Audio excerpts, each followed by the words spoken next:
And we're live. Hey. It's Hot Topics.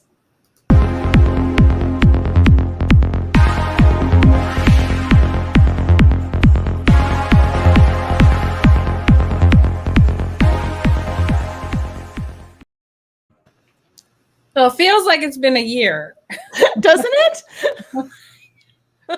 What has happened that I feel like I haven't seen you in forever? I know it's been a crazy little, I guess, week or so. Well, you were away and then you came back and then I really kind of am away packing up the place. So it's been insane. And it's funny because I'm not so comfortable when I don't have a proper schedule, right? I like a proper schedule that you stick to, but mine's kind of fly by the seat of your pants kind of thing for the last couple of weeks.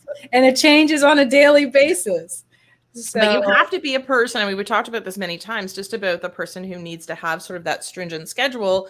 And again, when things go astray, things go astray, right? Yeah. So it's hard to manage through that. But when you're the type of person that can go with the flow, when things happen and when, okay, not yesterday, it'll happen today. Like, you have to be flexible. And I was like, we were all set. We were both supposed to be up north already this week. So we were supposed to be together doing this. And and then my son had a hockey injury. And so we managed to, I tried to get into a physio, and it's very hard because they're all booked, I think, because everyone's been at home so long that they all can't move. Yeah, I was going to say, my body just doesn't work the way it did pre-COVID. It might be the computer time. Yeah, it's true because everyone's hunched over. And he actually said that. So we finally got in. It was last minute. We got in. It was like I called Monday morning because everyone was closed on Sunday.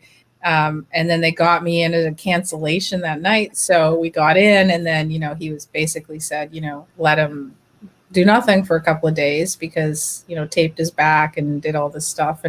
And so all of a sudden, I'm like, oh, so I'm here, which I wasn't prepared for, but now I can go back to cleaning mode because, as those of you who know, I am packing this joint up to move. We've been here about 15 years, and almost 13 of them, Gord was sick.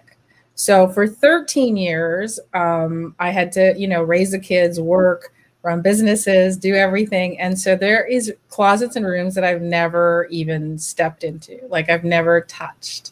So yesterday was it's like a trip down memory lane. Well, yesterday was the what I call it's the furnace room, but it is actually the throw everything that you have in the room. So it's one of those ones that, I'm not joking, it's not a small room, and it's full. It's a big, huge room, and it's full. It's like when you see hoarders on TV or something. I'm not a hoarder. I just couldn't get to it. And so what was interesting, though, that I wanted to mention was we had 1 million photo albums. Approximately, yeah. And what you realize is when you move to either a smaller space, or you can't bring photo albums. There's no room for photo albums. Like, I mean, they take up like so much space.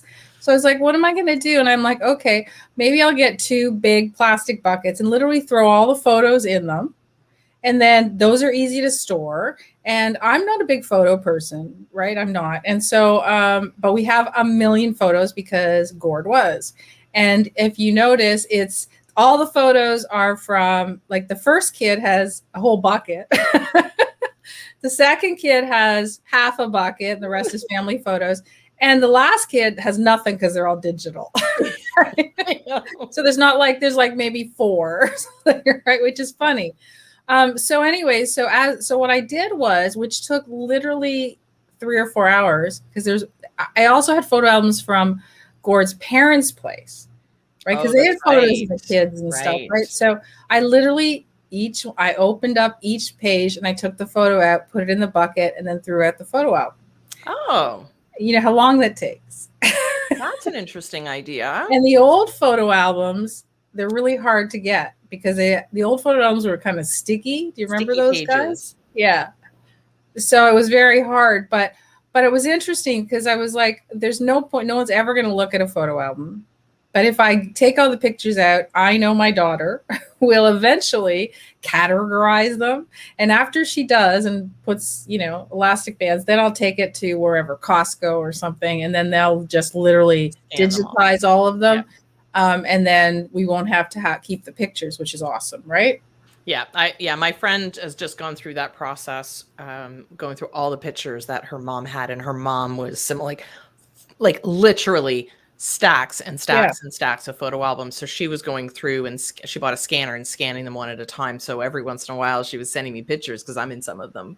Yeah. We've known each other since we were like babies. So yeah. Well, that was the interesting thing, because as I pulled them out, I realized that like there was ones I had, there was pictures of me from public school. There was pictures of me with my high school friends. So it was really interesting. Cool. But there's also pictures, from before kids and trips and stuff. And I realized that some of those times I don't remember. Do you the joy of age? But I've never been good at that. And I was sitting there last night going, was I present in the moment when those things were happening? Because I really don't remember the details of a lot of the times. Yeah. And I don't know if it's me. I don't know if there's other people out there. I'd love to hear from you that are like that. But I'm looking at, I remember before I got married, we went to Dominican Republic on a trip, and there were some pictures. And I remember snapshots of it. You know what I mean? I remember like the beach. I vaguely remember the hotel room, but I really don't remember the whole trip. Interesting. And I found because I love photos. I take a lot of them, and it may have stemmed from the fact that you can imagine how many photo albums I have. I worked in a photo lab for 10 years. Yeah. I have so many photos. Yeah. I'll probably end up throwing out like 10 photo albums just because they're stupid pictures of nothing. Exactly. I agree. But what I realized was there was one vacation that we went on and I forgot my camera. Now, this was before, phones were sort of just coming out. So they weren't great. The photo quality of those phones weren't great. So I always brought my bigger camera and I'd forgotten it. And I was literally like hyperventilating. Oh God, I can't take a photo. You know what?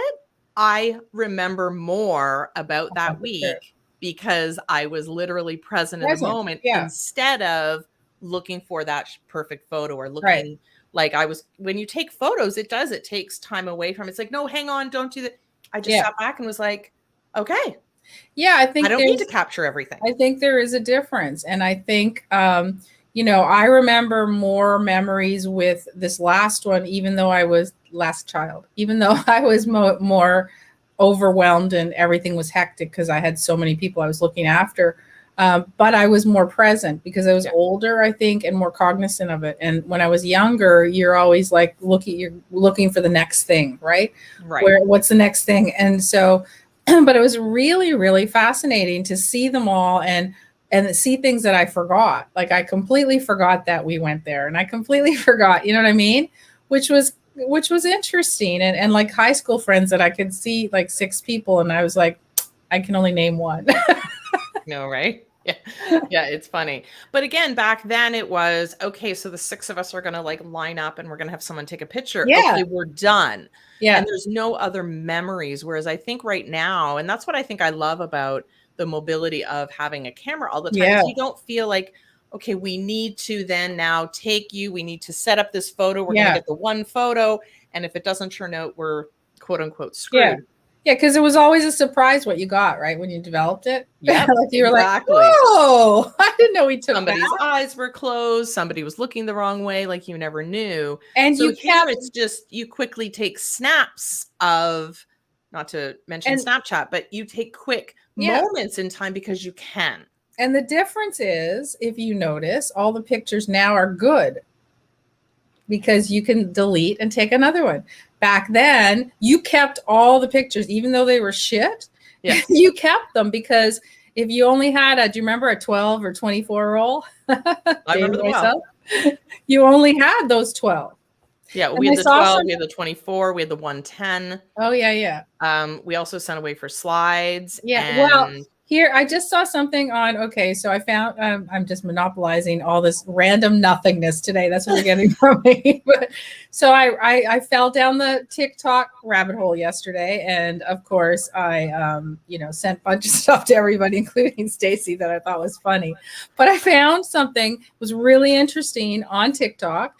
There is an app, I can't remember what it's called, but I have it, Filmbox or something like that.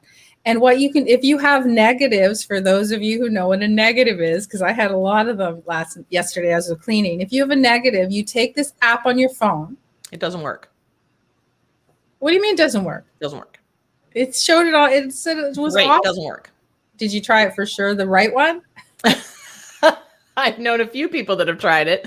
I have not met one that actually said it worked. Well, I will try this one. I've tried others. Maybe I haven't tried this one. Try this one because it's called, I think, Filmbox, and you take a picture of the negative and then it turns it into the right picture. Yeah. And so I was like, well, if that works on a negative, would it work on slides? Because I have my father. Slides are positive, so it's a little bit of a difference. A negative, but it's a positive. This is going back to my film days. So I was so good at looking at negatives because we had to autocorrect. So we had to look at negative, and then if the photo was too pink, we had to take out a magenta or a cyan or yellow. And I got so good at looking at a negative that I could automatically look at the negative and go, oh, I just need to do -1 cyan, add a yellow, whatever. And there was like the right color. So I could just whip through, because each and every single, like, that's what people didn't understand back then, is we literally look at every single solitary negative one by one. Yep. Next roll. I'd see a 12 and I'd be like, yes. Yeah. Then 36 will come up and you're like, and they're all boring. They're pictures of like flowers or something. I saw a lot because, again, every single solitary, I saw their lives mainly through negatives more than I did because somebody else would package the photos. Only if there was a correction did I have to do it. Yeah. But so I'd be interesting to know, because I have a lot of negatives as well. Yeah. So, I was like interested, like, I'm more interested in the slides because I know I can take the whole box to Costco and they'll do them, which is what I'm planning to do eventually when I get out of this.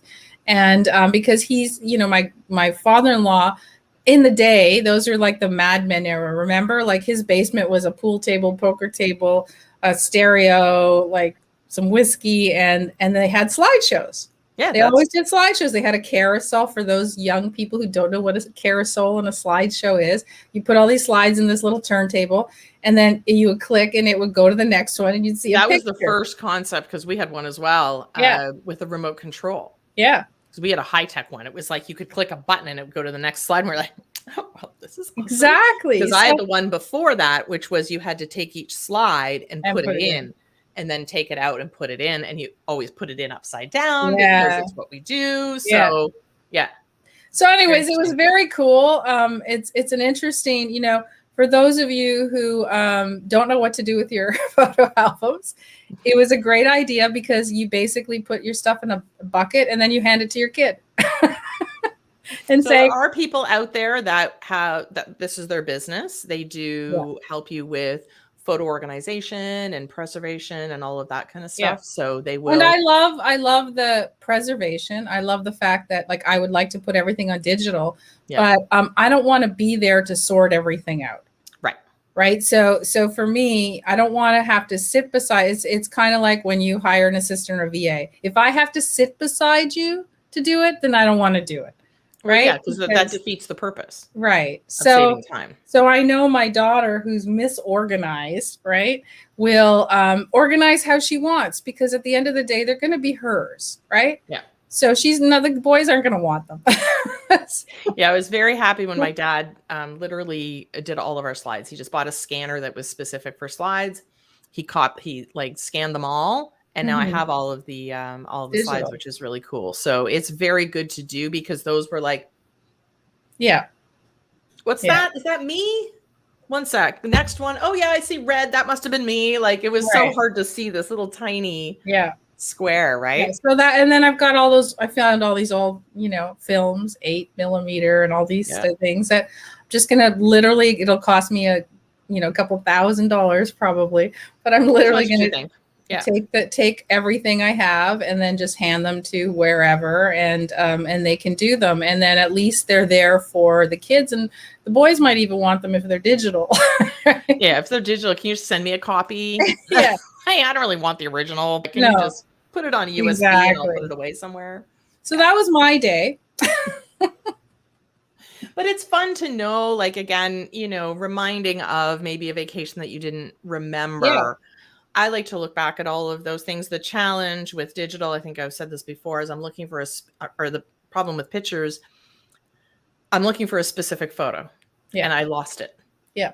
And I'll never be able to get that back. Whereas at least I feel like if it's digital, there's probably a copy somewhere. Right. In the and you know what I love? Like if you're on, I don't know everybody's stuff, but I know Apple. So if you're on Apple Photos, they have the face piece, right? So if you can click on that says, find all pictures of Jack, and it'll just all the pictures that the face recognition comes in will pull him in. I know a lot of you guys don't like that because you're thinking, Big Brother's watching. I love it. I have no problem. Follow me, do whatever you want. I don't care. I got nothing to hide, so I'm not worried about it. If you're looking at my pictures, have at it. Right? They're not that exciting. So did you take any time over the past few weeks and watch the Olympics? I watched the relay race. Okay. And that's it. That's it. Okay. Yeah. Did you? I did. I didn't watch some of the ones that I feel like I missed. Like I watched sort of the closing ceremonies, and I went, oh yeah, like where was that sport? How did I miss that? So we actually did watch a lot of Olympics. Watch girls soccer. That was fantastic. So congratulations to the girls soccer team for winning gold here in Canada. Woohoo! That was really awesome to see. I was probably holding my breath because I hate penalty shots. Yeah. Like I hate determining a winner by penalty shots. I know. So hyperventilating, but that's okay. And Andre DeGrasse winning the 100 meter. But I think the biggest impact that I saw from the Olympics, which is different than when I used to be like, okay, they either won or lost. But what the news and the media and everything started to focus on a little bit differently this year, and maybe it's because I'm paying attention to it, just was their journey and how much training went into it and how much time and perseverance. And how much, even if they lost one event, they had to then, pick themselves up and get ready for either the next one, or they're like, okay, well, you know what? In 3 years this time, I'm going to try again. Or if they came in fourth, there was a couple of times where they came in fourth and it's like, oh, just off the podium. Yeah. And they're like, okay, well, I just have to train harder for next time. So you think about that. Like if you think about the 100 meter, it's 10 seconds. Yeah. Right. 10 seconds is the only time that they get. But what you don't see is the years and years and years of dedication and giving things up to train for this one event that's 10 seconds. Right. Which was really cool. So I like those kind of stories. I like to see where they came from. I like to see that they've been training for, X number of years, or they switched sports like 2 years ago and they've been like training. Lots to give up. I think a lot of people are like, wow, I want to be an Olympian. You have to give up a lot. Yeah, I can't fathom what they do. Like to me, it's I have a great respect for somebody that wants to do it, but to me, I'm like, you want me to train for all those years to just win some medal? Like, that's how I feel. I love watching it. I think they're fantastic, and I'm good for them. But I can never even imagine putting years and years of my life into a 10-second run. I can't, I can't, my head doesn't wrap around it. Yeah. And I think that's what I find so fascinating is just like their dedication to it. Like they are going to like every day, hours and hours a day. You think about, the captain of the soccer team, like she's been doing this for like 20 years. Yeah. Right. Yeah. Exactly. And it's she started when she was 16, right? And she's now 38 or something, right? And then there's the cyclist girl. She just started it 2 years ago. That was the story. That was the story that I really liked. It was the fact that she hadn't even picked up a bike. Like she never had even ridden before, like rode just like a bike like everybody else. But to me, those ones are really interesting because what you can accomplish in a short period of time if that's your singular goal. Right? That's your singular and goal. That you can pivot. Mm-hmm. So all these people are going, oh, but I started my business 10 years ago, but this is what I do now, so I can't really change paths. No. Well, you can pivot, and a lot of people have done that over COVID, but you can change your focus. And if you dedicate 100% to that focus, you can become. And sometimes, and what I think there's a big lesson there for a lot of people, because as you said, they pivot. So they might have been doing it for 10 years, no success. They pivot, and in like a year, it's success, because that was really the lane they were supposed to be in. Right. So it's not any different than business, because, some of us, we struggle doing something, and then we just change it. And then all of a sudden you get success, and you're like, well, I wish I'd done this, earlier. But my theory is that you could not have been successful unless you were failing over here first to understand what it took to be successful on the other side. Right. Absolutely. And it's what they learned along the way and all of that stuff. So I just found it so interesting, just again, to see their dedication to the sport, to see them persevere, to see them get up when they fall down, to see connections being made. Like, you guys came in a tie. Do you guys want to jump off? I think it was the jump. Oh yeah, where they right. He's like, well, can we just both get medals? Yeah. And the guy's like, that's your choice. So like, and seeing people, help each other. Like, I think that's what I love about the Olympics, more than just how many medals. And I love watching. There was one girl who I just wanted to cry. She did a dive, but she just didn't feel right when she got to the end of the platform. So she just jumped in. And I was like, you know what? Good for you. Like, you have to make those really quick decisions right on the spot. So, and what I like, so I didn't watch, I read a lot, right? Like, you guys know, I read Apple News like religiously all day long.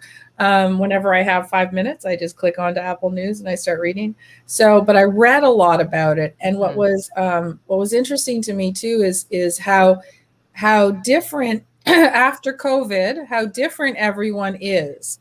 So after COVID, after Me Too, after all that stuff, and how now people are just like speaking out, right? Yeah. And so you heard about that girl who, I can't remember the country, who the coaches were sending her home because she didn't do what they wanted her to do. And she just said no.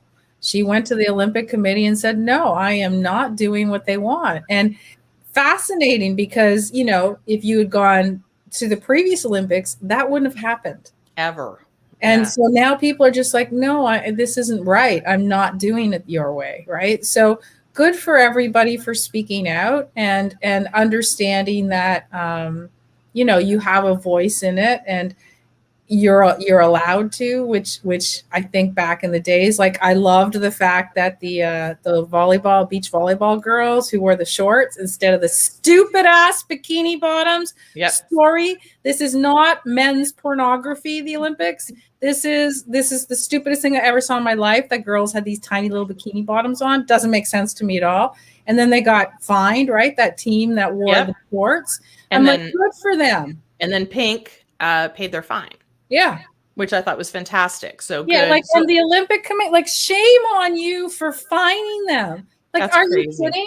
What possible, I get so angry at this. What possible reason do you have to wear bikini bottoms for a sports competition? Unless you want to. If you want to, go for it. I have no issue. But the fact that was the uniform and you were getting fined for. So again, it's so interesting just to see how things are changing, because you're right. Like, even like the last Olympics, the one before, I don't think they would have stood up. No. But now they're feeling more empowered to go, you know what? No, I don't feel comfortable in this. I'm going to wear shorts. And what was it, like this much material? Yeah. Like, it's like, I always, I never really thought about it till it always bothered me whenever I saw those, because I always thought, why are these girls always in these stupid, I never understood it. Yep. But I never thought about it that much, but it always bothered me. And so this year, like, as I said, everyone's like understanding now, and everyone's like, yeah, this is the stupidest thing ever. I'm sure. Okay, guys, I know you like it, but it's dumb. And if you're a girl, you would say to these guys, like, go away. Like, this is ridiculous. This is a sport. This isn't about my body. This is a sport, right? Yeah. So I love the fact, I will say something, my American friends are going to be mad at me, but that girl on the American team, the purple hair, soccer girl, remember her? I don't know if I remember her. Okay, so she's a big deal, big star in the US. And when they lost to Canada, this is the woke girl, right? This is the girl that took a knee. This is the girl that is always talking about Me Too and all this stuff movement, which is fantastic. It's great that you're supportive of everything. But this is the girl who is, saying how, she gets everything. And then they lose to Canada. She's like, I can't believe we lost to Canada. And then you got to go watch the clip, and she's like, it was like disgusting and disappointing and everything, that like Canada, we've never lost to Canada. This is a person that's supposed to be, right? Yeah. And it bothered me, because it was like, if you're going to stand up for, equality and being kind and doing all that stuff. Probably not the right thing to say. Yeah. That's not cool, girl. Yeah. Well, you know what? Good for Canada, because what they do, they came back and won gold. So good job. So but yeah, it was an interesting, fascinating. Yeah. Yeah. I love watching it. Again, just all the stories that come out of it for people that you really didn't even know existed. Right. Before that. I think the sad part about it was that like people, like, I've watched it in the past. I didn't watch it this time also because I was busy, but you kind of know there wasn't that buildup, because it was on, it was off, it was on, it was off, right? Like, is Olympics going to happen? Is it not going to happen? Right. So a little, yeah. And there wasn't the spectators. So it was an interesting feel as well. So like the people you saw were the people who were also doing the sport, but again, same thing, like cheering them on, cheering each other on. Like, they know how to lose with grace. They know how to, congratulations. Yeah. You were one, you were better than me. Except for that one girl. Yeah. But I do like to see all that stuff too, that really true sportsmanship, because they do have that. Exactly. So, but I never, did you see, excuse me, the opening or the closing? I did see the closing. The closing was extremely boring. Okay. No, they did a great job with what they had, but because, again, it was just sort of odd without spectators. Yeah. And because not all of the participants were there, because you weren't allowed to, right? Once your event was over, you had to leave. So there really was only a handful of athletes for every country. And it was just like, now what do we do? Yeah. Right. So it's kind of odd, but I did like the handoff. Like, I liked seeing the handoff from Tokyo to Paris.